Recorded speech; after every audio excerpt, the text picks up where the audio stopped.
이놈아! 상놈도 못 뽑고 웬 역병 걸린 년을 업어왔냐! 간밤까지만 해도 내일이면 평민이 된다며 어머니와 세상을 다 가진 듯 기뻐하던 사내. 하지만 그는 자유 대신 가만히에 쌓여 돌을 맞던 여인을 전 재산을 털어 사오고 말았습니다. 벼랑 끝에 몰린 어머니와 아들, 그리고 정체를 알 수 없는 역병 걸린 여인. 이 세 사람 앞에는 과연 어떤 운명이 기다리고 있을까요? 사연 시작 전 구독과 좋아요 눌러주시면 영상 제작에 큰 힘이 됩니다.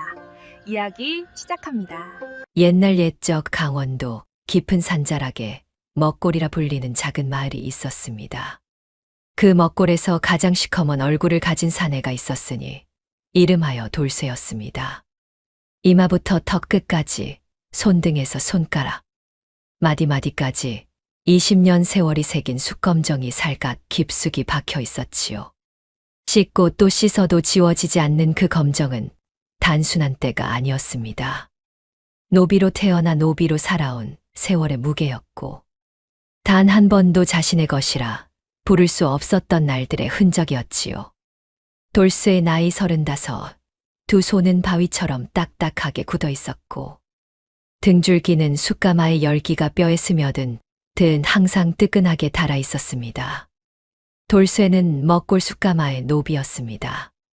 태어날 때부터 그러했고, 아비도 그러했으며, 아비의 아비도 그러했습니다. 한양에 앉아있는 상전은 먹골 숯가마를 돌쇠에게 맡겨 두고는 해마다 숯값의 절반을 어김없이 걷어갔지요. 나머지 절반으로 어머니와 둘이 살았으니 입에 풀칠을 하면 다행이고, 겨울 한 번 무사히 넘기면 감사한 살림이었습니다. 솥단지 안이 비는 날도 있었고, 무릎을 꿰맨 잠방이 하나로 두 계절을 나는 해도 있었지요. 허나 돌쇠는 불평 한마디 입에 담은 적이 없었습니다. 불평을 담기에 앞서 그의 마음속에는 오직 하나의 목표가 단단하게 자리를 잡고 있었기 때문이지요. 면천이었습니다. 노비 문서를 불태우고 평민으로 사는 것, 그것이 어머니가 밤마다 눈물로 이르던 소원이었습니다. 어머니는 돌쇠에 투박하고 굳은 손을 두 손으로 꼭 잡고 말하곤 했지요. 양반은 바라지도 않는다. 그저 이 자식만큼은 상놈 소리 한마디 듣지 않고 살았으면 한다. 보통 노비라면 진즉 손을 놓았을 금액이었습니다. 허나 돌쇠에게는 어머니의 소원이 있었고, 그것 하나로 20년을 버텼지요. 그 말이 돌쇠의 가슴 깊이 쐐기처럼 박혀 숯을 굽는 긴 시간마다 면천의 꿈을 함께 구워냈습니다. 가마 안은 여름이나 겨울이나 한결같이 뜨거웠지만 돌쇠는 단 하루도 불을 끄지 않았습니다. 상전 몫을 제하고 남은 돈을 한 푼, 두 푼 깊숙이 숨겨두었지요. 처음에는 엽전 몇 잎에 불과했던 것이 해가 지나며 꾸러미가 되고, 꾸러미가 거듭 모여 드디어 묵직한 전대 하나를 가득 채우기에 이르렀습니다. 20년이었습니다. 봄, 여름, 가을, 겨울을 20번 보내고 나서야 마침내 그날이 온 것이었지요. 상전은 속량 금액으로 터무니없이 높은 값을 불렀습니다. 어차피 평생 못 모을 돈이니 포기하라는 뜻이었겠지요. 그러나 돌쇠는 포기하지 않았습니다. 면천에 필요한 돈을 손에 넣던 날 밤, 돌쇠는 가마 앞에 홀로 앉아 불꽃을 바라보았습니다. 활활 타오르는 불길이 칠흑 같은 어둠을 밀어내고 있었지요. 돌쇠는 눈물 한 방울 흘리지 않았습니다. 다만 두툼하고 거친 손으로 전대를 꽉 쥔 채 불꽃이 서서히 쓰러질 때까지 그 자리를 지켰습니다. 내일이면 관가로 가서 노비 문서를 되돌려 받을 것이었습니다. 20년의 검은 시간이 이제 막 그 끝을 맞이하려 하고 있었지요. 돌쇠의 힘은 먹골에서 모르는 이가 없었습니다. 15살 되던 해에 혼자서 돌절구를 들어 옮겼고, 20살에는 두 아름이 넘는 참나무를 어깨에 얹어 가마까지 날랐지요. 황소 2마리가 끌어야 할 통나무 수레를 홀로 밀어 올린 날은 온 마을이 입을 벌리고 쳐다보았습니다. 체구도 체구이거니와 어깨 너비가 문설주에 걸릴 정도였으니 어디서 보아도 보통 사내가 아니었지요. 허나 마을 사람들이 돌쇠를 부르는 말은 언제나 따로 있었습니다. 바보라는 말이었지요. 셈을 못하고 글자를 모르는 탓이었습니다. 장날 읍내에 숯을 팔러 가면 상인들이 눈 깜짝할 새에 저울눈을 속이고 거스름 돈을 빼돌려도 돌쇠는 그것을 알아채지 못했습니다. 엽전 10잎과 20잎의 차이를 눈으로 헤아리지 못하니 손에 쥐어주는 대로 받아왔지요. 마을 아이들이 손가락질하며 깔깔거려도 돌쇠는 민망해하며 고개를 긁적일 뿐이었습니다. 바보 돌쇠가 또 속았다네. 그런 말이 마을 어귀에서 들려올 때마다 어머니는 마루에 앉아 치마 끝을 꼭 쥐었습니다. 아들이 어릴 적 높은 곳에서 떨어져 정신이 조금 느린 것인지 아니면 타고난 것인지 알 수 없었지요. 다만 힘 하나만큼은 하늘이 보상으로 내려준 것 같다고 어머니는 가끔 혼잣말을 했습니다. 그 혼잣말이 늘 웃음으로 끝나지 못하고 한숨으로 끝나는 것을 돌쇠는 모르지 않았습니다. 돌쇠는 자신이 바보라는 것을 알고 있었습니다. 아는데도 어쩔 수 없었지요. 글자는 눈에 들어와도 뜻으로 풀리지 않고 숫자는 입으로 읽어도 머릿속에서 흩어졌습니다. 그래서 더욱 몸으로 때웠습니다. 남들이 하루에 굽는 숯을 돌쇠는 하루 반치를 구웠고 남들이 2번 나르는 짐을 돌쇠는 한 번에 날랐지요. 바보 소리를 듣지 않을 방법을 모르니 바보 소리가 무색해질 만큼 일을 하는 것이 전부였습니다. 그러나 돌쇠에게도 세상 무엇과도 바꿀 수 없는 한 가지가 있었으니 바로 어머니였습니다. 아비가 일찍 세상을 뜨고 어머니 혼자 돌쇠를 키워냈지요. 가뭄이 든 해에는 산나물을 캐어 끼니를 이었고 눈이 쌓이는 겨울에는 자신의 소미불을 아들에게 덮어주며 밤을 지새웠습니다. 종이 쪽지 한 장에 눌려 아들의 운명이 다 정해져 버리는 현실을 알면서도 어머니는 그 운명을 바꿔 주기 위해 기도 하나 거르지 않았지요. 그런 어머니의 소원이 면천이었습니다. 양반도 부귀도 아닌 오직 아들이 상놈 소리 듣지 않고 평민으로 사는 것이었지요. 돌쇠는 그 소원을 이루기 위해 20년을 살았습니다. 셈을 몰라 속으면 속는 대로, 그를 몰라 무시를 당하면 당하는 대로 굽히지 않고 가마 앞에 섰지요. 생각해보면 바보는 20년을 참지 못합니다. 바보는 어머니의 눈물 한 방울을 20년 동안 가슴에 품고 살지 못하지요. 돌쇠는 그것을 해냈습니다. 그것만으로도 돌쇠는 결코 바보가 아니었습니다. 이튿날 새벽 돌쇠는 동이 트기도 전에 자리에서 일어났습니다. 어머니가 전날 밤 공들여 꺼내어 둔 무명 두루마기를 입고 전대를 가슴 깊이 품었지요. 관가에 갈 때는 깨끗한 차림이어야 한다고 어머니가 당부했습니다. 상놈이라도 차림새가 반듯하면 함부로 대하지 않는다는 것이었지요. 돌쇠는 거울 한 번 들여다보지 않고 고개만 끄덕였습니다. 다녀오겠습니다, 어머니. 그래, 조심해서 가거라. 관원 앞에서는 고개를 너무 빳빳이 들지 말고. 어머니는 아들의 두루마기 깃을 여며주며 손을 떼지 못했습니다. 돌쇠가 돌아서서 걷기 시작하자 어머니는 살인문 밖까지 나와 그 뒷모습을 바라보았지요. 말을 해야 할 것 같은데 말이 나오지 않는 듯 입술을 달싹이다가 결국 아무 말도 없이 손만 들어 보였습니다. 먹골에서 읍내 관가까지는 험한 고갯길을 넘어 반나절 거리였습니다. 산길은 이른 아침에 서늘함을 머금고 있었고 나무십 사이로 새어드는 햇살이 돌쇠의 어깨 위에 조각조각 내려앉았지요. 돌쇠는 빠른 걸음으로 고갯길을 올랐습니다. 발 아래 돌멩이가 굴러도 나뭇가지가 얼굴을 스쳐도 걸음을 늦추지 않았지요. 전대가 가슴 안에서 묵직하게 느껴질 때마다 심장이 함께 뛰었습니다. 20년을 기다려 온 날이 코앞에 있었습니다. 고개마루에 올라서자 바람이 불어왔습니다. 돌쇠는 잠시 걸음을 멈추고 아래를 내려다보았지요. 저 멀리 읍내의 기와지붕들이 햇볕을 받아 반짝이고 있었습니다. 그 안 어딘가에 관가가 있을 것이었지요. 20년을 기다려온 문이 저기에 있었습니다. 돌쇠는 숨을 한 번 크게 들이마셨습니다. 순내음이 배지 않은 맑은 공기가 배 깊숙이 들어왔지요. 이런 공기를 매일 마시고 살 수 있게 되는 날이 오는 것이었습니다. 노비 문서 한 장이 불에 타고 나면 돌쇠는 더 이상 상전의 사람이 아니었지요. 그 누구의 소유도 아닌 오직 자기 자신의 사람이 되는 것이었습니다. 고갯길을 내려오는 발걸음은 올라갈 때보다 훨씬 가벼웠습니다. 20년의 무게를 가슴에 품고 있는데도 다리가 가뿐했으니 희망이라는 것이 사람을 그렇게 만드는가 봤습니다. 돌쇠는 읍내로 이어지는 큰 길로 접어들었지요. 장꾼들이 짐을 이고 지나쳤고 안악들이 물동이를 들고 오갔으며 아이들이 뛰어놀았습니다. 돌쇠는 그 모든 것을 눈에 담으며 걸었지요. 조금 있으면 저 평범한 사람들과 같은 자리에 서게 되는 것이었습니다. 그 생각만으로 입꼬리가 올라갔으니 돌쇠가 웃는 일은 드물었건만 그날만큼은 달랐습니다. 관가가 눈에 들어왔을 때 돌쇠의 가슴은 터질 듯 두근거렸습니다. 문 앞에 선 나졸들이 돌쇠를 위아래로 훑어보았지요. 돌쇠는 고개를 조금 숙이며 전대를 꼭 쥐었습니다.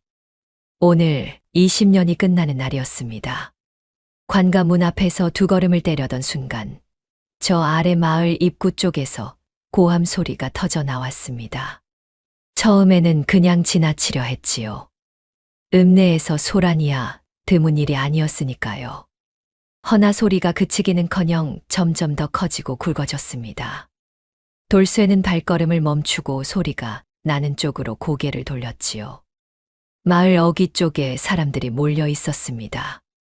돌쇠는 그쪽으로 천천히 걸어갔지요.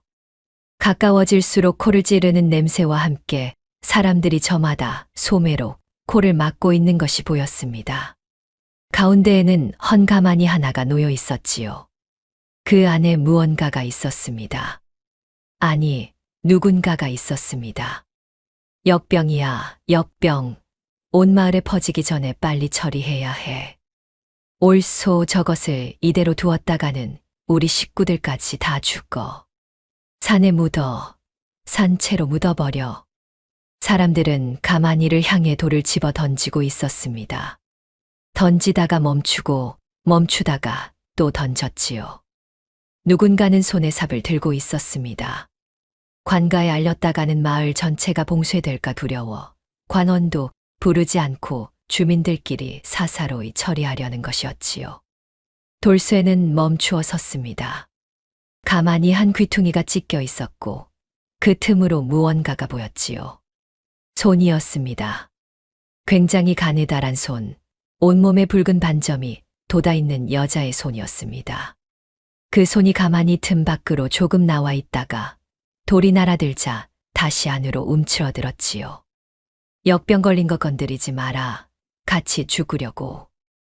누군가가 소리쳤고 사람들은 더욱 물러서며 거리를 벌렸습니다. 돌쇠는 그 자리에 서서 가만히를 바라보았지요. 저 안에 사람이 있었습니다. 살아있는 사람이 가만히 안에 갇혀 돌을 맞고 있었지요. 야, 돌쇠 아니냐? 거기 서 있지 말고 빨리 피해라. 역병이다. 아는 얼굴 하나가 소리쳤습니다. 그러나 돌쇠의 발은 움직이지 않았지요. 가만히 틈 사이로 다시 보이는 그 손이 눈에서 떠나질 않았습니다. 그 손 옆에 이마가 있었습니다. 땅에 기댄 채로 가만히 있는 이마였지요. 아직 살아 있었습니다. 숨이 붙어 있었습니다. 돌쇠는 두 주먹을 꽉 쥐었습니다.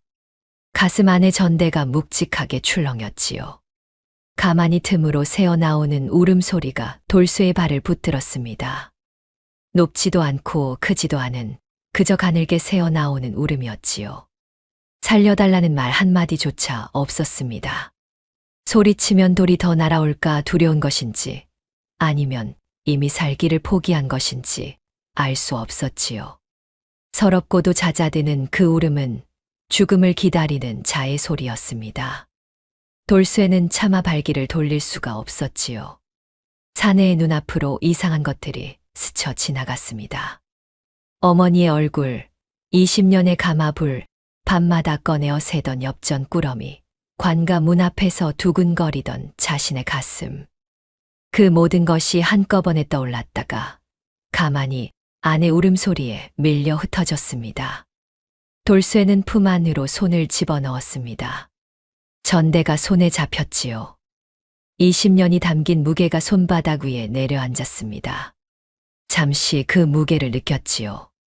그리고 돌쇠는 사람들 앞으로 걸어 나갔습니다. 잠깐만요. 사람들이 일제히 돌아보았습니다. 돌쇠는 떨리는 손으로 전대를 풀어 앞으로 내밀었지요. 엽전 소리가 짤랑짤랑 울렸습니다. 이 돈 다 드릴 테니 이 사람 소인에게 넘겨주십시오. 만에 하나 죽더라도 장례는 소인이 도맡겠습니다. 사람들이 웅성거렸습니다. 누군가는 어이없다는 듯 코웃음을 쳤고 누군가는 전대를 낚아채려는 듯 손을 내밀었다가 멈추었지요. 역병 환자를 떠안겠다는 사람이 있고 게다가 장례까지 책임지겠다 하니 죄 없이 책임을 뒤집었을 일도 없어지는 셈이었습니다. 사람들은 서로 눈치를 살피다가 결국 하나둘씩 물러서기 시작했지요. 모르겠다. 저놈이 알아서 죽으면 그뿐이지. 자기가 하겠다니 막을 이유도 없지. 가만히 쪽으로 사람이 없어지자 돌쇠는 그리로 걸어갔습니다. 가만히 아내 울음이 또 그쳐 있었지요. 죽은 건지 살아있는 건지 알 수 없을 만큼 고요했습니다. 돌쇠는 천천히 가만히를 걷어냈지요. 그 안에 여인이 웅크리고 있었습니다. 전신에 붉은 반점이 돋아있고 입술은 허옇게 발해 있었으나 눈만은 뜨고 있었지요. 돌쇠와 눈이 마주쳤습니다. 그 눈빛이 무엇인지 돌쇠는 말로 설명할 수 없었습니다. 다만 그 눈을 보는 순간 20년이 담긴 전대를 내어준 것이 조금도 아깝지 않다는 것을 알았지요. 돌쇠는 두 팔로 여인을 일으켜 등에 업었습니다. 뼈만 남은 것처럼 가벼웠습니다. 가마 앞에서 참나무 통나무를 나르던 등에 한 사람의 목숨이 얹혔지요. 돌쇠는 걷기 시작했습니다. 관가를 등지고 먹골을 향하여. 먹골로 돌아오는 길은 올 때와 완전히 달랐습니다. 등에 업힌 여인은 가는 숨을 겨우 이어가며 가끔씩 신음을 뱉었고 그 소리가 돌쇠의 귀에 닿을 때마다 발걸음이 더욱 빨라졌지요. 고갯길을 내려오는 내내 저물어 가는 해가 등 뒤를 붉게 물들였습니다. 관가에 다녀올 것이었는데 이제 관가는 없었고 면천 자금은 사라졌으며 등에는 역병에 걸린 낯선 여인이 실려 있었지요. 살인문 앞에 섰을 때 어머니가 마루에서 일어나다 그 자리에서 굳어버렸습니다.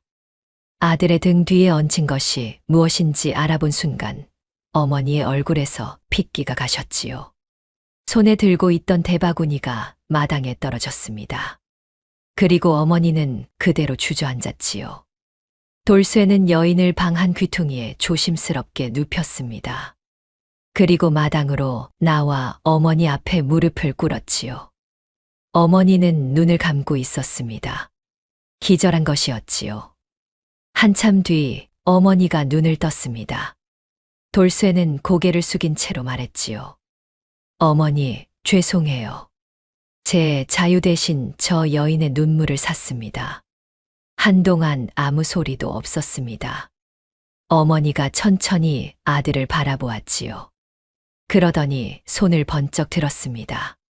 뺨이라도 칠 듯한 기세였지요. 그러나 손은 허공에서 멈추었습니다. 대신 주먹이 되어 부들부들 떨렸지요. 이놈아, 상놈도 못 벗고 웬 역병 걸린 년을 업어왔느냐. 어머니의 목소리는 높고 날카로웠습니다. 그러나 그 끝이 떨렸지요.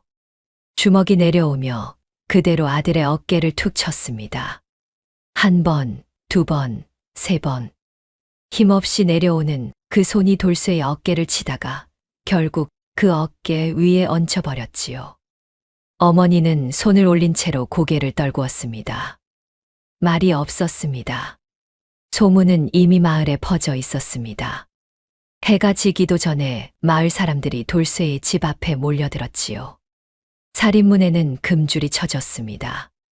누군가 가져온 새끼줄을 문설주에 두르고 기다란 막대기로 금줄 너머를 가리키며 소리쳤지요. 죽으려면 혼자 죽지. 왜 온 마을을 잡아먹으려 하느냐. 저 안에서 한 놈이라도 나오면 관가에 알린다. 돌쇠는 방 안에서 그 소리를 들었습니다. 뭐라 반박할 말도 없었고 반박할 기운도 없었지요. 다만 여인 곁에 앉아 가슴이 오르내리는 것을 지켜보았습니다. 살아 있었습니다. 그것으로 충분했지요. 어머니는 방문을 닫고 붓두막 앞에 앉아 오래도록 일어나지 않았습니다. 먹골에 밤이 내려왔고 금줄 너머에서 저주 섞인 말들이 담을 넘어왔지요. 돌쇠는 꼼짝하지 않고 여인 곁을 지켰습니다. 사흘이 흘렀습니다. 그 사흘 동안 돌쇠는 거의 잠을 이루지 못했지요. 여인의 숨소리가 고르지 않았습니다. 높아졌다가 낮아지고 낮아졌다가 한참 동안 끊길 듯 가늘어지기를 반복했지요. 그럴 때마다 돌쇠는 여인의 가슴께로 손을 가져다 대었습니다. 심장이 뛰고 있는 것을 확인하고서야 손을 거두었지요. 그 손은 뜨거웠습니다. 여인의 이마가 불덩이처럼 달아올라 있었으니 손바닥까지 열이 전해지는 것 같았지요. 어머니는 죽이 된다 싶으면 상 위에 올려두고 방 안으로는 들어오지 않았습니다. 먹는 신용이라도 하라는 뜻이었겠지만 돌쇠는 젓가락을 들기도 전에 여인 쪽에서 소리가 나면 죽 그릇을 밀어내고 달려들었지요. 사흘 내내 그 짓을 반복했습니다. 덕분에 돌쇠의 볼이 쑥 들어갔고 눈 밑이 푸르스름하게 가라앉았지요. 나흘째 새벽이었습니다. 돌쇠가 벽에 기대어 잠깐 눈을 붙이려던 참에 여인이 움직였습니다. 손가락이 먼저 꼼지락거리더니 이어서 눈꺼풀이 천천히 올라갔지요.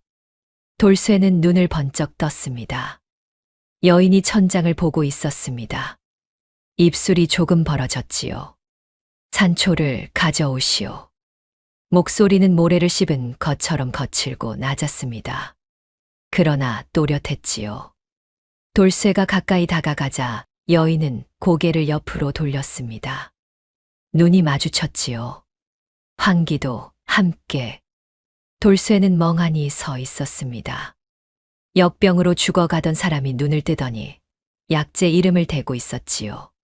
당황스러운 것도 있었지만 그보다 여인의 눈에 무언가가 담겨 있었습니다. 흐릿하지 않았지요. 정신이 돌아와 있었습니다. 알아듣겠소. 산초 환기. 산에 가면 있소.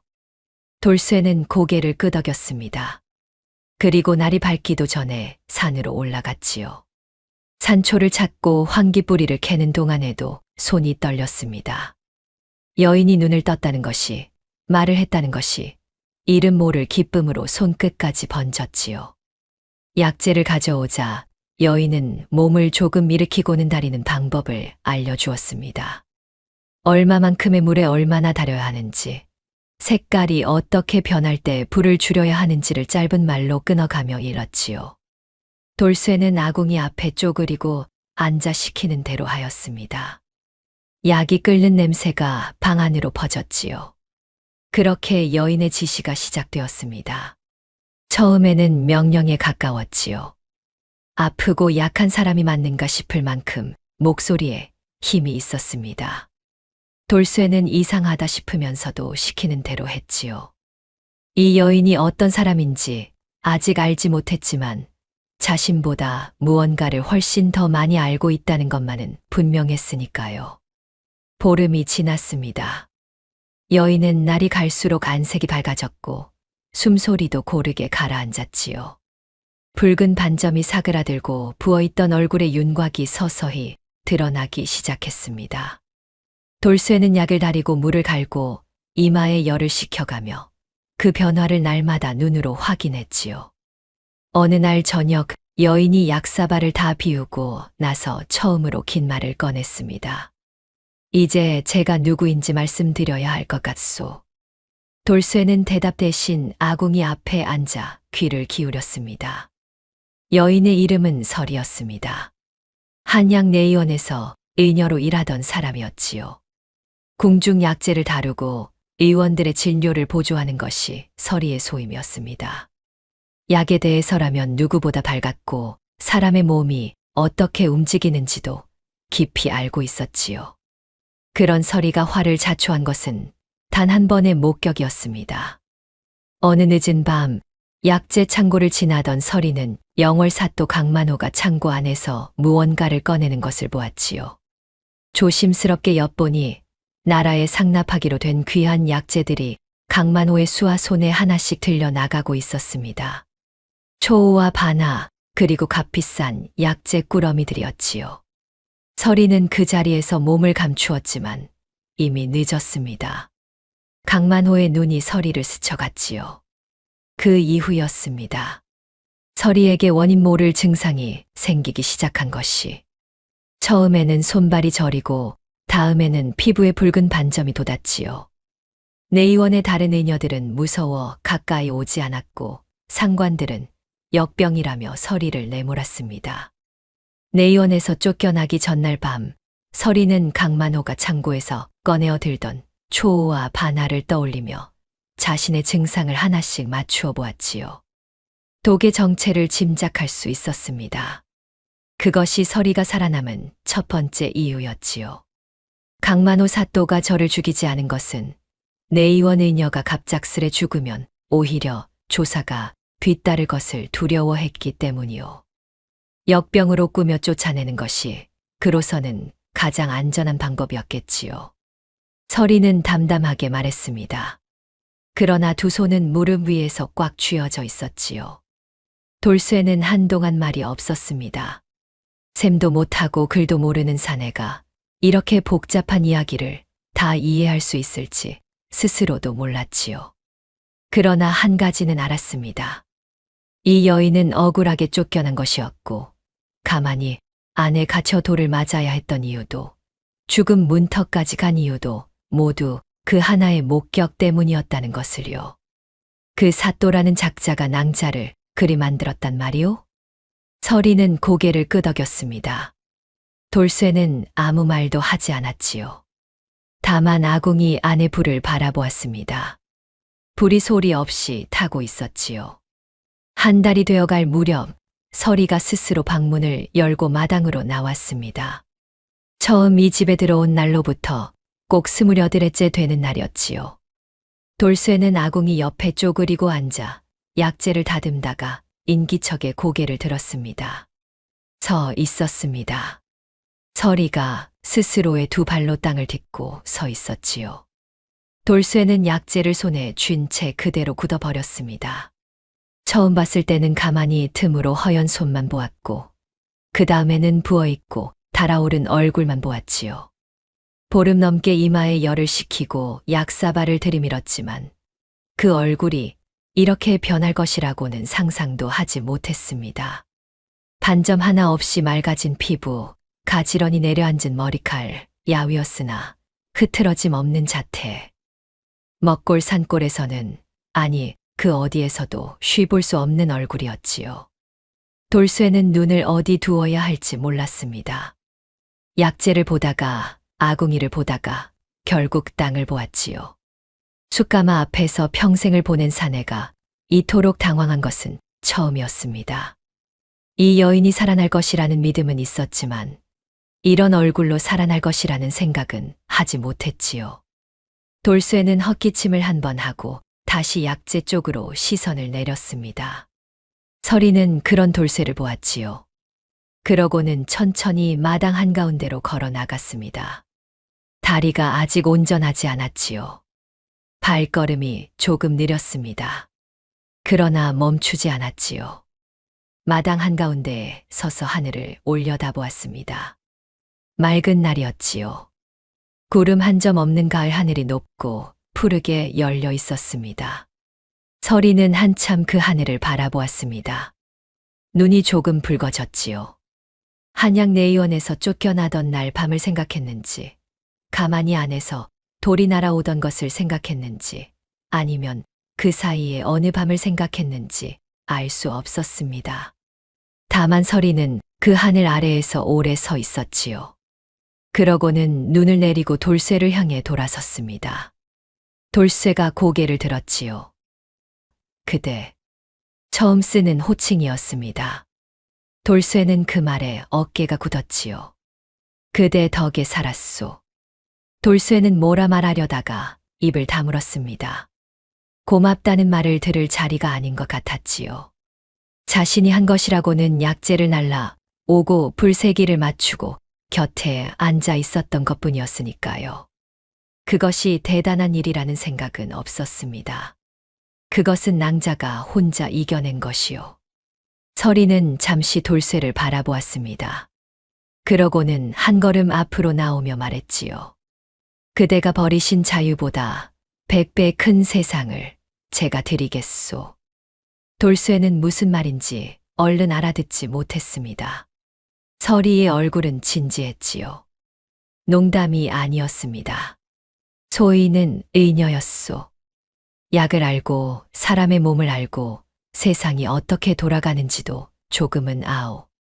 그대께서 가지신 숫가마와 제가 가진 지식을 합치면 이 고을에서 아무도 하지 못한 일을 할 수 있소. 돌쇠는 멍하니 서리를 바라보았습니다. 20년 모은 돈을 날리고 면천도 놓쳤는데 눈앞의 여인은 100배 큰 세상을 이야기하고 있었지요. 말의 뜻을 다 이해하지는 못했지만 서리의 눈빛이 진심이라는 것은 알았습니다. 소인이 무식한 것은 낭자도 아시지 않소. 알고 있소. 허나 그대는 20년을 혼자 버티었소. 그것은 영리함보다 단단한 것이요. 돌쇠는 대꾸하지 않았습니다. 아궁이 안에서 불이 조용히 타고 있었지요. 서리는 한 걸음 더 앞으로 나오며 다시 말했습니다. 저를 믿어보시겠소. 돌쇠는 잠시 그 얼굴을 보았습니다. 그러고는 천천히 고개를 끄덕였지요. 어머니가 마루 안에서 그 모습을 보다가 조용히 몸을 돌렸습니다. 무어라 말하지 않았지요. 서리가 처음 숫가마 앞에 선 것은 회복한 지 사흘 뒤의 일이었습니다. 아직 바람이 서늘한 아침이었지요. 서리는 가마 입구 앞에 서서 열기가 뿜어져 나오는 것을 가만히 느꼈습니다. 돌쇠는 옆에서 무슨 생각인지 짐작도 못한 채 바라보았지요. 가마 안이 얼마나 뜨겁소. 한낮에는 숯이 익기 시작할 때 가장 뜨겁지요. 손을 대면 화상을 입습니다. 서리는 고개를 끄덕였습니다. 그러더니 품에서 약재 주머니를 하나 꺼냈지요. 내의원에서는 약재를 고온해서 오래 달여 농도를 높이는 방법을 씁니다. 허나 일반 아궁이로는 온도를 일정하게 유지하기가 어렵지요. 이 가마라면 다를 것이요. 숯불의 열은 일정하고 강하니 약재의 정수만을 뽑아내기에 더할 나위 없소. 돌쇠는 반쯤 알아들었습니다. 그러나 서리가 하려는 것이 무엇인지는 알았지요. 고개를 끄덕이며 가마 문을 열었습니다. 그렇게 두 사람의 작업이 시작되었습니다. 서리는 약재를 고르고 배합하는 법을 알려주었고 돌쇠는 가마의 불세기를 조절하며 열을 맞추었지요. 처음에는 실패가 잦았습니다. 온도가 너무 높으면 약효가 날아가 버렸고 낮으면 농축이 되지 않았지요. 돌쇠는 수십 번을 시도하며 가마 안의 온도가 어느 지점에 있어야 하는지를 몸으로 익혔습니다. 남들이 글과 숫자로 배우는 것을 돌쇠는 손바닥과 뺨의 열감으로 읽어냈지요. 서리는 그 과정을 가만히 지켜보다가 어느 순간부터는 입이 아닌 눈으로 가르치기 시작했습니다. 돌쇠가 불을 줄여야 할 때가 되면 눈짓을 했고 약재를 넣을 타이밍에는 손을 가볍게 들었지요. 돌쇠는 그 신호를 놓치지 않았습니다. 말이 필요 없어지는 순간이 하나둘 생겨나기 시작했지요. 가을이 깊어가는 동안 두 사람이 함께 만들어 낸 농축 약재는 조금씩 완성도를 높여갔습니다. 돌쇠의 투박하고 두꺼운 손가락이 약재를 다루는 법을 익혀갔지요. 힘만으로 움직이던 손이 이제는 조심스럽게, 때로는 섬세하게 움직이기 시작했습니다. 그것을 지켜보는 서리의 눈빛이 달라졌지요. 처음에는 측은한 빛이 있었다면 이제는 단단한 신뢰가 자리를 잡아가고 있었습니다. 타닥타닥 가마 안에서 불이 피어오르는 저녁, 어깨를 나란히 하고 약재 포를 말리는 두 사람 사이로 가을바람이 지나갔습니다. 어느 날 저녁 돌쇠가 혼잣말처럼 중얼거렸지요. 이것이 팔리면 어머니한테 뭘 해드릴 수 있을까요? 서리는 그 말을 듣고 잠시 손을 멈추었습니다. 그러고는 아무 말 없이 다시 약재를 골랐지요. 입가에 무언가가 스쳐 지나갔지만 가마의 불빛 탓인지 표정인지는 알 수 없었습니다. 두 사람은 어느새 부부나 다름없이 지내게 되었으나 입 밖으로는 여전히 서로를 이름으로 불렀습니다. 그것이 어색하지도 않았지요. 이미 말보다 많은 것이 가마 연기 속에 쌓여가고 있었으니까요. 겨울이 문턱에 들어선 어느 날 읍내에서 사람이 찾아왔습니다. 이 고을 최고의 거상으로 이름난 엄부자의 집에서 보낸 하인이었지요. 하인은 숨을 헐떡이며 살인문 안으로 고개를 들이밀었습니다. 혹시 이 댁에서 약을 지으신다는 말이 사실이오? 우리 주인 어른께서 등에 종기가 나셨는데 고을 의원이란 의원은 다 불러봐도 손을 못 쓰겠다 하오. 사흘을 넘기기 어렵다는 말까지 나왔소. 서리는 하인을 문 앞에 세워두고 돌쇠와 짧게 눈을 마주쳤습니다. 돌쇠는 고개를 끄덕였지요. 서리가 물었습니다. 종기가 생긴 지 얼마나 되었소? 색은 어떻소? 열흘은 넘었소. 가운데가 검게 변했고 고름이 차 있소. 서리는 잠시 생각에 잠겼습니다. 독이 혈맥을 타고 번진 상태일 것이었지요. 일반 고약으로는 이미 때가 지난 경우였습니다. 서리는 약재 상자를 열고 여러 재료를 골라냈지요. 숯가마의 고온에서 농축한 약재들이 차례로 배합되었습니다. 돌쇠는 불세기를 조절하며 서리가 이르는 대로 다리는 시간을 맞추었지요. 완성된 약을 받아든 하인은 반신반의한 얼굴로 돌아갔습니다. 돌쇠와 서리는 말없이 가마 앞에 앉아 기다렸지요. 저녁이 되었다가 밤이 되었습니다. 이튿날 이른 아침 하인이 다시 살인문을 두드렸습니다. 그런데 이번에는 혼자가 아니었지요. 엄부자 본인이 가마를 타고 직접 온 것이었습니다. 얼굴에 핏기가 돌아와 있었지요. 기적이요. 하룻밤 사이에 고름이 빠지고 열이 내렸소. 엄부자는 대문 앞에서 허리를 굽혔습니다. 50을 넘긴 거상이 먹골 산골의 숫쟁이 집 앞에서 허리를 굽히는 광경이었지요. 돌쇠는 어쩔 줄 모르고 서 있었고 서리는 침착하게 인사를 받았습니다. 그날부터였습니다. 소문이 읍내에 퍼지는 데는 사흘도 걸리지 않았지요. 먹골 숯가마에서 만드는 약이 죽어가는 사람을 살렸다는 말이 장터에서 장터로, 주막에서 주막으로 번져나갔습니다. 약을 구하러 오는 사람들이 하나둘 생겨났고 엽전 소리가 다시 집 안으로 들어오기 시작했지요. 어머니는 여전히 서리를 마주 보지 않았습니다. 그러나 부뚜막에 밥을 짓는 양이 새 몫이 된 것은 어머니도 무언가를 인정하기 시작한 것이겠지요. 그 무렵이었습니다. 약재를 사러 온 상인 하나가 주막에서 흘린 말이 장터 귀퉁이까지 퍼져나온 것이 한양에서 암행어사가 이 일대로 파견되었다는 소문이었지요. 어느 고을에서 관아 비리가 있다는 말이 올라갔다는 것이었습니다. 누가 먼저 꺼낸 말인지는 아무도 몰랐지만 장터 사람들은 고개를 맞대고 수군거렸지요. 서리는 그 말을 약재를 고르는 손을 멈추지 않고 조용히 들었습니다. 약을 구하러 오는 사람이 늘면서 먹골 숯가마는 조용하던 시절을 완전히 잃어버렸습니다. 이른 아침부터 살인문 앞에 사람이 줄을 서는 날도 생겼지요. 각지에서 온 상인들이 약재를 도매로 구하려 흥정을 벌이기도 했습니다. 서리는 그 상인들을 상대하면서 동시에 귀를 열어두었습니다. 상인이란 물건만 파는 것이 아니라 이야기도 팔고 사는 사람들이었지요. 어느 고을원이 어디서 뭘 샀다는 것, 어느 창고에서 물건이 빠져나갔다는 것, 누가 누구에게 은자를 넘겼다는 것. 그런 이야기들이 흥정 사이사이에 자연스럽게 오갔습니다. 서리는 그것을 그냥 흘려보내지 않았지요. 서리는 한양내의원에 있을 적부터 이미 강만호에 대해 알고 있던 것들이 있었습니다. 어느 해에 약재 창고에서 얼마만큼이 빠져나갔는지, 강만호의 수하 중 누가 그 일을 실무로 맡았는지, 한성의 어느 권세가에게 매물이 흘러갔는지 큰 줄기는 머릿속에 담겨 있었지요. 다만 거래가 이루어진 날짜와 정확한 수량, 그리고 중간 역할을 한 상인의 이름이 빠져 있었습니다. 그 빈 칸들이었지요.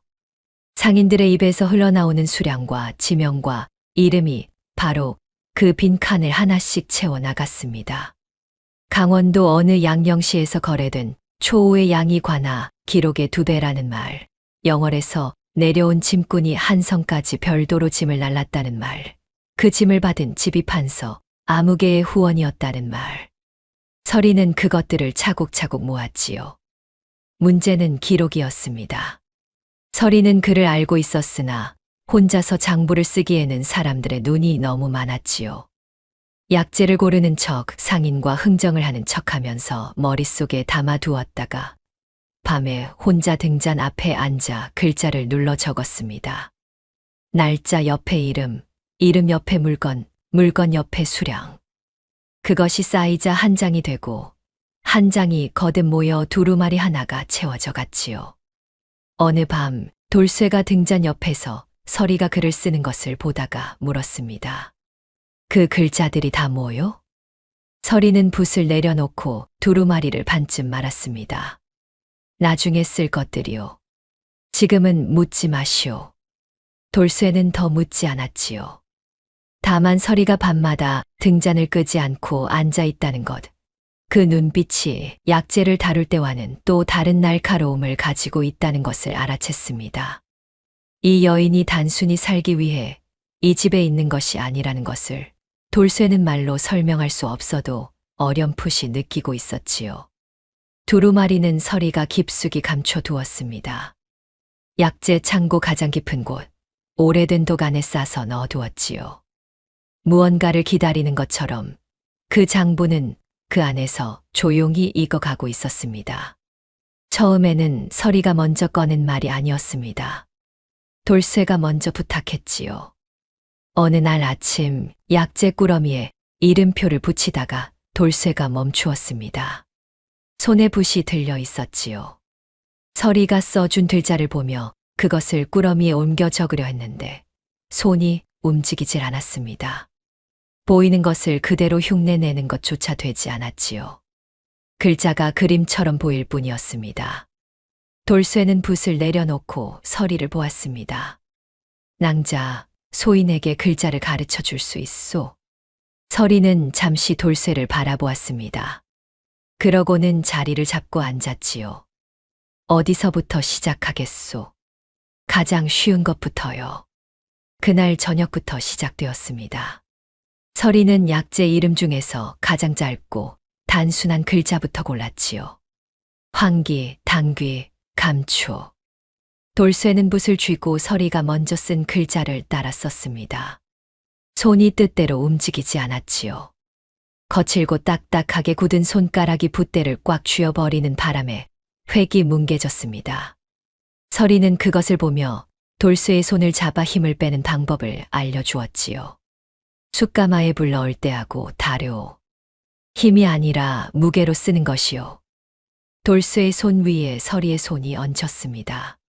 가마 앞에서 굳고 거친 손 위에 약재를 다루어 온 가늘고 단단한 손이 포개진 것이었지요. 돌쇠는 숨을 참았습니다. 붓 쥐는 법을 배우는 것인지 다른 무언가를 배우는 것인지 모를 순간이었지요. 서리는 그것을 아는지 모르는지 붓 끝이 종이 위에 닿는 각도를 고쳐주고는 손을 거두었습니다. 수십 번을 그은 끝에 획 하나가 조금 살아났지요. 서리가 말했습니다. 그것이요. 돌쇠는 그 말 한마디에 다시 붓을 들었습니다. 처음에는 글자를 익히는 것이 더디었습니다.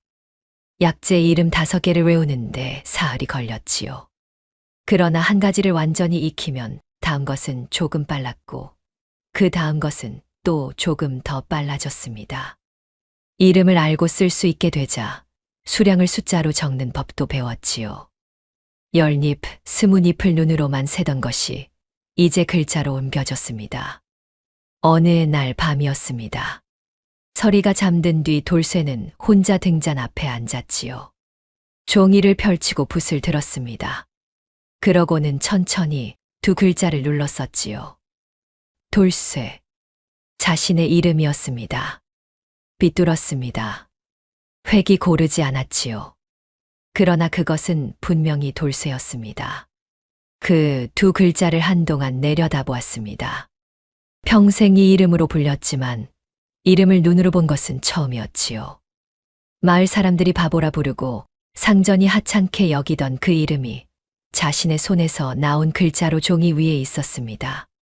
돌쇠는 붓을 내려놓고 그 종이를 접었습니다.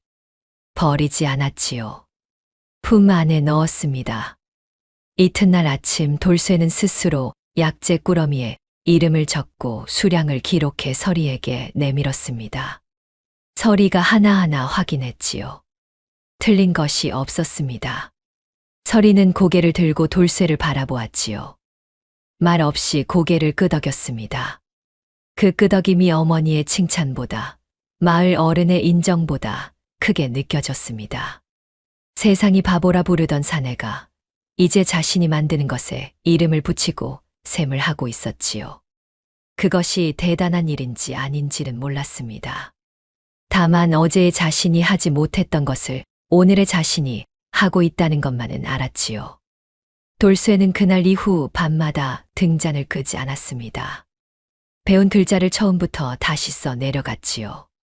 한 글자, 한 글자. 숯가마에 불씨를 넣듯 느리지만 꺼지지 않게. 봄이 왔습니다. 먹골 뒷산에 진달래가 피어날 무렵 읍내에서 심상치 않은 말이 흘러들어왔지요. 영월 사또 강만호가 이 고을 일대를 순시하겠다는 소문이었습니다. 그 말을 들은 서리의 손이 약재를 고르다가 멈추었습니다. 얼굴에 아무런 표정도 내비치지 않았지요. 그러나 돌쇠는 알아챘습니다. 서리의 눈빛이 단단하게 굳는 것을, 손끝이 미세하게 떨리다 멈추는 것을요. 낭자, 알아보겠소. 서리는 천천히 고개를 끄덕였습니다. 강만호가 이 고을에 관심을 가지게 된 것은 엄부자의 소문이 한몫했습니다. 먹골 숫쟁이가 만든 약이 죽어가는 거상을 살렸다는 말이 읍내를 넘어 영월까지 닿은 것이었지요. 더 직접적인 이유는 따로 있었습니다. 먹골 뒷산에 산삼군락이 있다는 것을 강만호가 어디선가 알아낸 것이었지요. 그 채취지는 오래전부터 먹골 사람들이 조금씩 캐어서 오던 곳이었습니다. 허나 강만호의 눈에는 그것이 더 큰 돈이 되어 보였겠지요.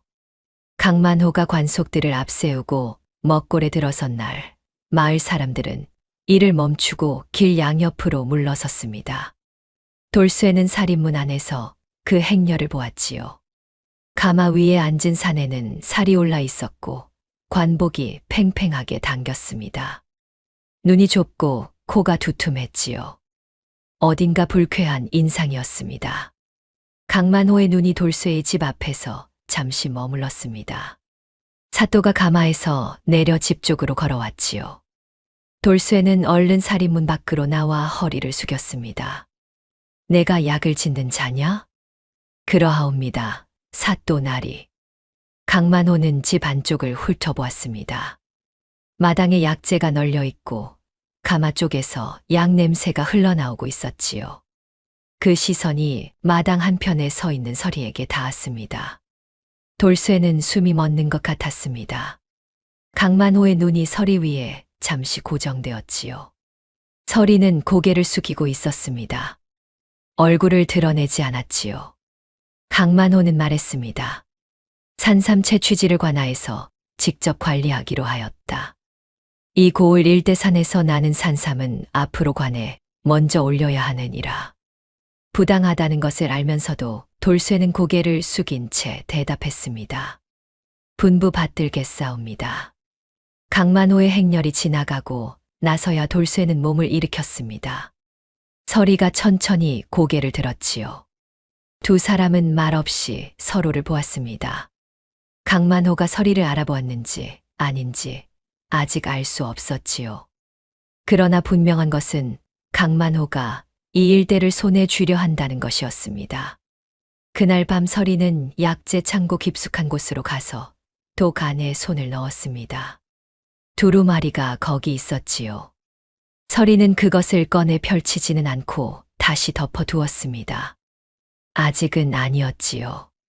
그러나 때가 멀지 않았다는 것을 서리는 알고 있었습니다. 강만호가 두 번째로 먹고를 찾아온 것은 보름이 지난 후였습니다. 이번에는 관속을 더 많이 데리고 왔지요. 나졸 넷이 살인문 앞에 서고 강만호 본인이 마당 안으로 들어섰습니다. 서리는 약재를 손질하다가 고개를 들었습니다. 강만호와 눈이 마주쳤지요. 그 순간 강만호의 눈빛이 달라졌습니다. 처음에는 미간이 좁혀지더니 이내 입가에 서늘한 웃음이 번졌지요. 서리는 고개를 숙이려 했지만 이미 늦었습니다. 서리. 강만호가 낮게 그 이름을 불렀습니다. 마치 오래전부터 여기 있을 것을 알고 있었다는 듯한 목소리였지요. 죽지 않았구나. 돌쇠가 가마 쪽에서 뛰어왔습니다. 강만호와 서리 사이에 끼어들듯이 서려 했지요.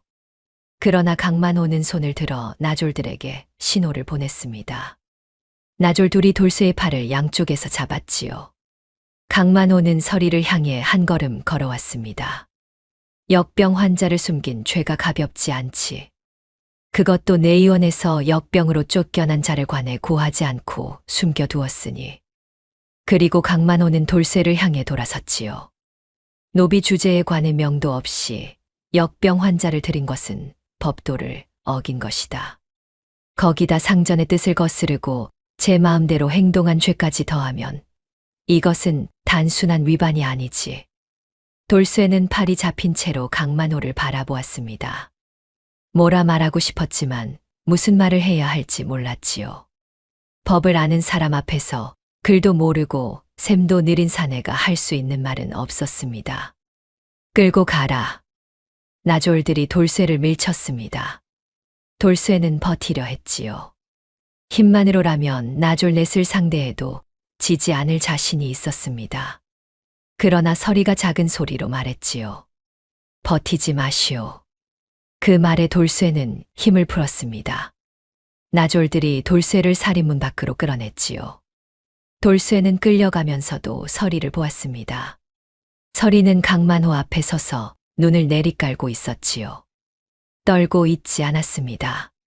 관가의 옥은 낮에도 어두웠습니다.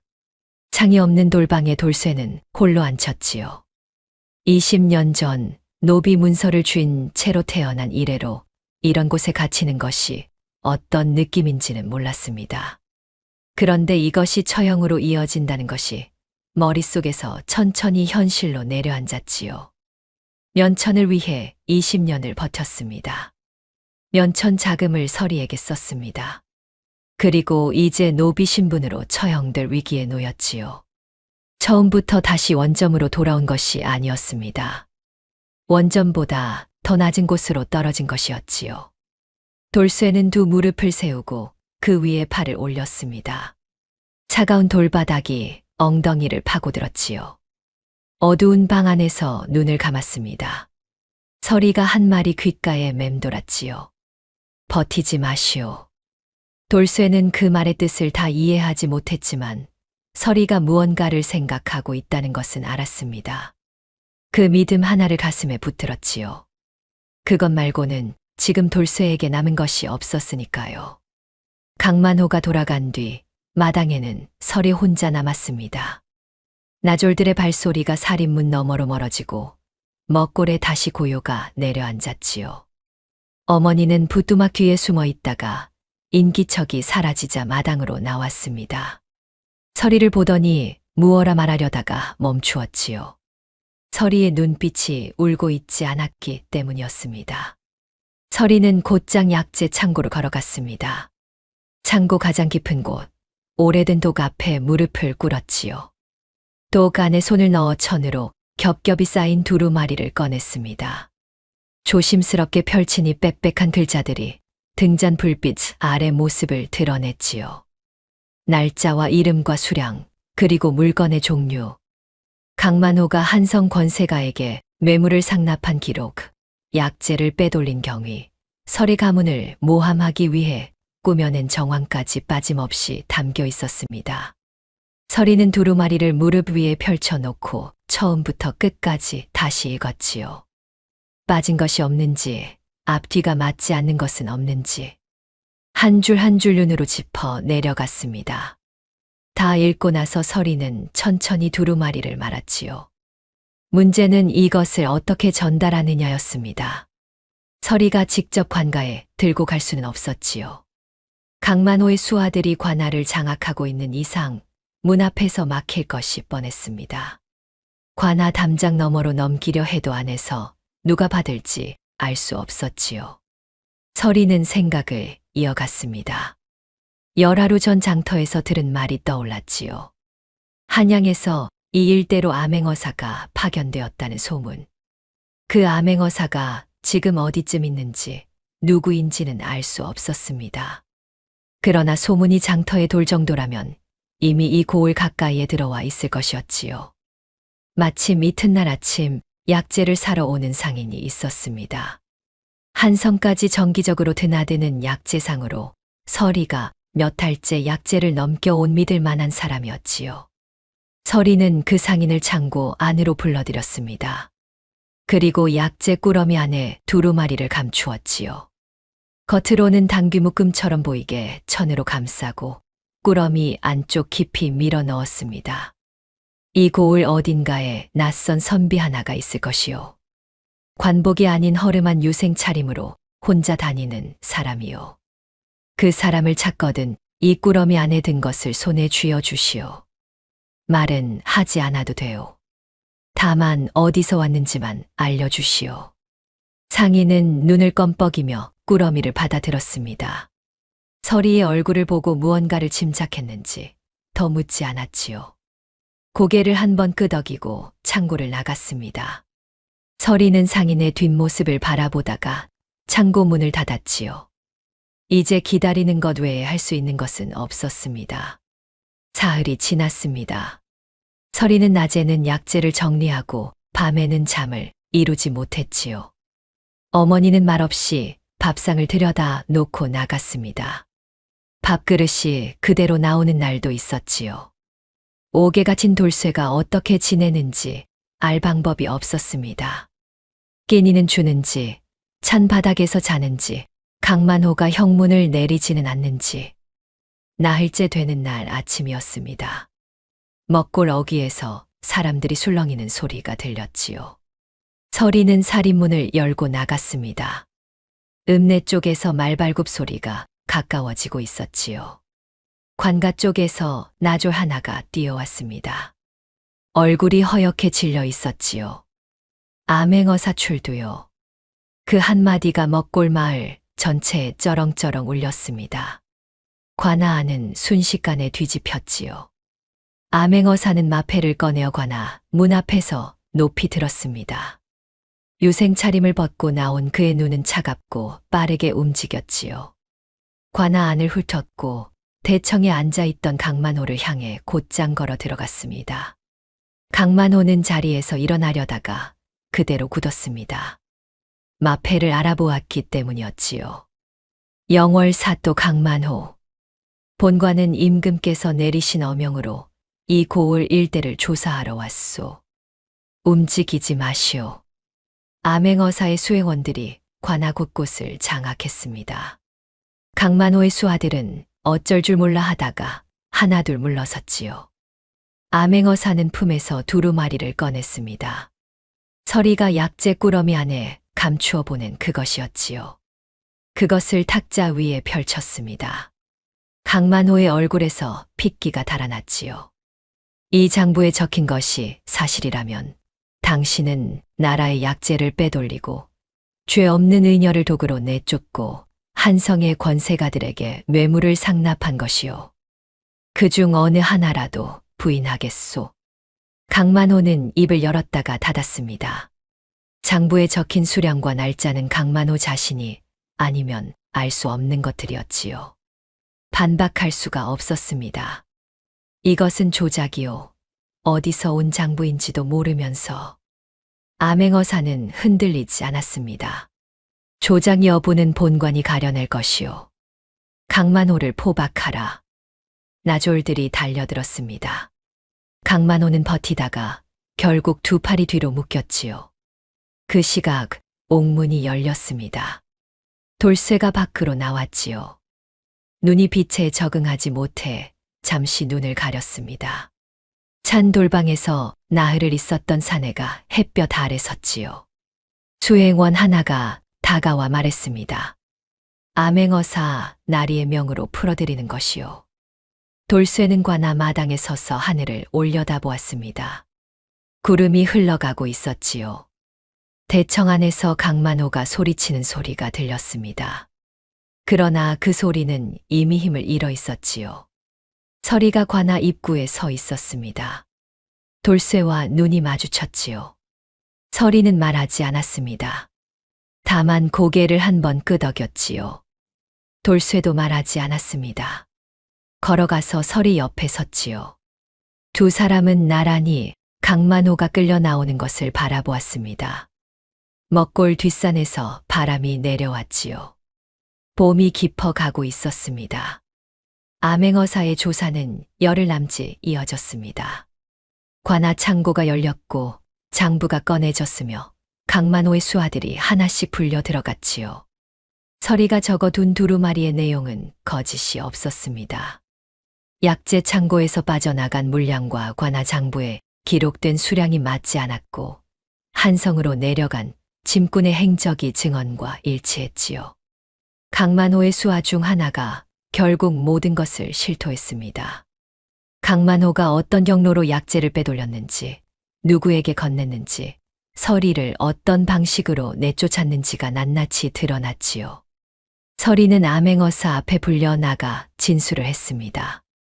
약재 창고에서 본 것, 독의 정체를 짐작하게 된 과정, 돌쇠의 집에서 회복한 뒤 장부를 완성한 경위를 차분하게 이야기했지요. 목소리가 떨리지 않았습니다. 이미 오래전부터 이 순간을 준비해 온 사람의 말이었지요. 암행어사는 서리의 진술을 다 듣고 나서 한동안 말이 없었습니다. 그러고는 천천히 입을 열었지요. 의녀로서 목숨을 걸고 이 장부를 지킨 것이요? 지킨 것이 아니요. 때를 기다린 것이요. 암행어사는 그 말을 적었습니다. 강만호는 포박된 채로 한성으로 압송되었지요. 마을 사람들은 길 양쪽에 서서 그 행렬을 바라보았습니다. 누군가는 침을 뱉었고 누군가는 아무 말도 없이 고개를 돌렸지요. 조사가 마무리되자 암행어사는 서리의 신분을 복권하는 공문을 작성했습니다. 강만호의 모함으로 내의원에서 쫓겨난 것이 공식적으로 인정되었지요. 서리의 이름이 다시 의녀 명부에 올랐습니다. 그날 저녁 서리는 먹골 뒷산 기슭에 올라갔습니다. 혼자였지요. 진달래가 지고 새잎이 돋아나는 산기슭에 서서 저 아래 마을을 내려다보았습니다. 숯가마에서 연기가 피어오르고 있었지요. 돌쇠가 불을 넣고 있을 것이었습니다. 서리는 한참 그 연기를 바라보다가 천천히 산을 내려왔지요. 어머니가 마루에 앉아 있었습니다. 서리가 마당으로 들어서자 어머니는 잠자코 서리를 바라보았지요. 그러고는 처음으로 입을 열었습니다. 고생이 많았소. 서리는 잠시 멈추었다가 허리를 굽혔지요. 어머니께서 더 고생이 많으셨습니다. 어머니는 대답하지 않았습니다. 그러나 시선을 거두지 않았지요. 그것으로 충분했습니다. 암행어사의 보고가 한양에 닿은 것은 보름이 지난 뒤였습니다. 강원도 깊은 산골에서 일어난 일이 궁궐 안으로 전해지기까지 그만한 시간이 걸렸지요. 보고서에는 강만호의 비리가 상세히 기록되었고 그 옆에 작은 글씨로 덧붙인 내용이 있었습니다. 노비 신분의 사내 돌쇠에 대한 이야기였지요.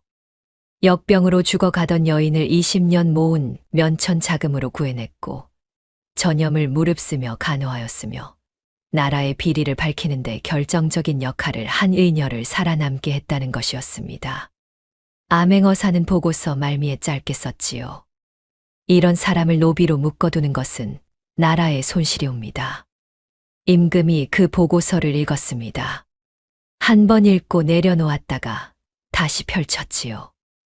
20년 모은 돈이 사람의 눈물 앞에서 쓰였다는 대목에서 임금은 잠시 붓을 멈추었습니다. 그로부터 사흘 뒤 먹골의 관원이 당도했습니다. 관원은 말에서 내려 살인문 앞에 서더니 두루마리를 높이 들어 읽기 시작했지요. 임금은 역병 환자를 구하고 의로움으로 나라의 비리를 밝히는데 힘을 보탠 돌쇠의 공을 치하하시어 특지로 면천을 명하셨다는 내용이었습니다. 관원의 목소리가 먹골 마당에 울려 퍼지는 동안 세 사람은 제각각의 자리에 있었습니다. 어머니는 마루에서 일어서다가 주저앉았지요. 손이 마루 기둥을 잡았다가 놓았다가 했습니다. 입술이 달싹였지만 말이 나오지 않았지요. 20년 동안 아들의 등에 기대어 살아온 어머니였습니다. 양반까지는 바라지 않는다. 상놈 소리만 듣지 않으면 된다고 되뇌던 어머니였지요. 그 소원이 임금의 입에서 나온 말로 이루어지는 순간이었습니다. 어머니는 결국 두 손으로 얼굴을 감쌌지요. 손가락 사이로 무언가가 흘렀습니다. 서리는 마당 한편에 서서 두 손을 앞에 모으고 있었습니다. 눈을 내리깔고 있었지요. 관원의 목소리가 닿을 때마다 입술이 조금씩 조여들었습니다. 궁중에서 쫓겨나던 날 밤, 가만히 안에서 돌을 맞던 날, 차가운 방바닥에 누워 숨이 끊어질 것 같던 밤들이 한꺼번에 스쳐 지나갔지요. 그 모든 것의 시작이 강만호의 탐욕이었고 그 모든 것의 끝이 이 마당에서 울려 퍼지는 관원의 목소리였습니다. 서리는 눈을 들지 않았지요. 눈을 들면 안 될 것 같았습니다. 돌쇠는 마당 가운데에 서서 관원의 말을 들었습니다. 아궁이 앞에서 막 일어난 참이었지요. 두 손에 아직 약재 냄새가 배어 있었습니다. 관원이 두루마리를 읽어 내려가는 동안 돌쇠는 눈을 내리깔고 있었지요. 무슨 말인지 한 글자씩 알아들었습니다. 글자를 배운 덕이었지요. 면천이라는 두 글자가 귀에 닿는 순간 돌쇠의 두 손이 천천히 주먹이 되었습니다. 관원이 두루마리를 내리고 돌쇠를 바라보았습니다. 들으셨소? 돌쇠는 고개를 들었습니다. 그러고는 천천히 무릎을 꿇었지요. 이마가 땅에 닿았습니다. 차가운 흙이 이마에 와 닿는 느낌이었지요. 20년이었습니다. 숯가마 앞에서 한 푼 두 푼 모으던 20년이 있었지요. 그 돈이 사라지던 날이 있었고 가만히 아내 울음소리가 발을 붙들던 날이 있었습니다. 역병을 두려워하지 않고 약을 다리던 밤들이 있었고 글자를 처음 써 내려가던 저녁이 있었지요. 차가운 돌방에서 서리를 믿으며 버티던 나흘이 있었습니다. 그 모든 날들이 이마가 땅에 닿는 그 순간에 함께 내려앉았지요. 돌쇠는 일어나지 못하고 한동안 그 자리에 있었습니다. 소리가 나지 않았지요. 어깨가 한 번 들썩였다가 잠잠해졌습니다. 눈물이 흙 위에 동그랗게 번졌지요. 관원이 잠시 기다렸다가 덧붙였습니다. 아울러 임금께서는 석준이라는 이름을 내리셨소. 서리가 그 말을 듣고 고개를 들었습니다. 어머니도 손을 내리고 마당을 보았지요. 돌쇠가 천천히 이마를 들었습니다. 흙이 묻은 이마로 하늘을 올려다보았지요. 구름이 흘러가고 있었습니다. 맑고 높은 하늘이었지요. 돌쇠는, 아니 석주는 그렇게 태어났습니다. 비단옷이 어색했습니다. 석주는 두어 번 어깨를 움직여 보다가 그냥 두었지요. 평생 무명 잠방이와 두루마기만 입어온 몸이 비단의 감촉을 낯설어하는 것은 당연한 일이었습니다. 서리가 옆에서 매무새를 고쳐주며 웃었지요. 이상하오? 무겁소. 숯가마 앞에서 이것을 입으면 금방 타버릴 것 같소. 서리는 웃음을 참으며 깃을 여몄습니다. 석주는 거울에 비친 자신을 가만히 바라보았지요. 숯검정이 박힌 얼굴은 여전히 까무잡잡했고 어깨는 여전히 문설주에 걸릴 듯 넓었습니다. 비단옷을 입어도 석주는 석준이었지요. 어머니가 마루에서 그 모습을 보았습니다. 아들을 위아래로 훑더니 고개를 돌렸지요. 그러나 어깨가 흔들렸습니다. 서리가 조용히 어머니 옆에 가서 앉았지요. 어머니는 아무 말도 하지 않았습니다. 다만 서리의 손을 잡았지요. 처음이었습니다. 그날 오후 석주는 숯가마 앞에 홀로 나갔습니다. 비단옷을 벗고 무명 작업복으로 갈아입었지요. 아직 불이 남아있는 가마 앞에 앉아 불꽃을 바라보았습니다. 20년을 이 앞에서 보냈지요. 무릎이 아프도록 쪼그리고 앉아 뜨거움을 맞으며 한 푼씩 모았습니다. 그 자리가 이제 달리 보였지요. 고된 자리이기도 했지만 동시에 자신을 만든 자리이기도 했습니다. 서리가 나왔습니다. 석준 옆에 자리를 잡고 앉았지요. 두 사람은 말없이 불꽃을 바라보았습니다. 한참 뒤 석준이 입을 열었습니다. 돈으로 살 뻔했던 자유보다 사람을 구하고 얻은 지금이 진짜 자유요. 서리는 대답하지 않았습니다. 불꽃이 조용히 타고 있었지요. 석준은 계속 말했습니다. 그때 소인이 그 울음소리를 못 들었다면, 아니 들었어도 못 본 척 지나쳤다면 돈은 있었겠지요. 면천은 되었을 것이요. 그런데 낭자가 없었을 것이요. 글자도 몰랐을 것이고 이 가마가 이런 것을 할 수 있다는 것도 몰랐을 것이요. 서리가 가마 연기가 피어오르는 쪽을 바라보았습니다. 그대는 처음부터 알고 있었던 것이요. 무엇을요? 사람이 먼저라는 것을요. 석주는 그 말을 듣고 한동안 가만히 있었습니다. 그러고는 천천히 고개를 끄덕였지요. 숯가마의 연기가 하늘로 올라갔습니다. 20년 동안 검은 연기만 피어올리던 다마에서 이제는 무언가 다른 것이 함께 올라가는 것 같았지요. 먹골 마을 위로 퍼져나가는 연기가 더 이상 가난과 속박의 냄새가 아니었습니다. 한 사람이 다른 사람의 눈물을 외면하지 않은 것으로부터 시작된 아주 긴 희망의 향기였지요. 다음 영상을 빠르게 만나보시려면 좋아요와 구독을 눌러주세요. 그럼 더 재미있는 영상으로 찾아뵙겠습니다. 모두 행복한 하루 보내세요.